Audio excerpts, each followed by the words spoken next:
Samantala, isang malaking sawa ang napadpad sa kalsada matapos po yung pagbahang Sabado sa Quezon City. Pinag-iingat naman po ng mga otoridad ang mga residente dahil hindi pa nakikitang muli ang naturang ahas. Detalye sa report ni TJ Mendoza.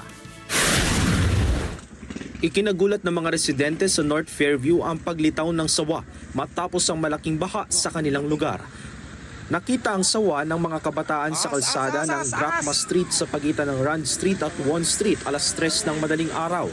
Sa video ng netizen, nakitang lumusot ito sa kabilang kalye at pumasok sa isang bakanteng lote. Sinubukan din ng mga otoridad na huliin ang ahas pero bigo silang makita ito. Si Gilbert, aminadong natakot nang malaman na may ahas na lumabas matapos ang mga pagulan. Kailangan po mag-ingat po sila kasi yung pinag-anuhan din po ng ahas. So parang siyang bakanteng lote. So parang siya may pugad talaga doon na ano talaga.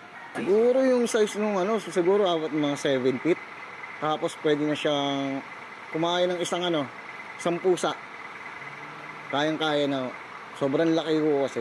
Inaabangan pa rin ng mga otoridad ang muling paglabas nito upang mahuli at maibigay sa DENR Wildlife Bureau.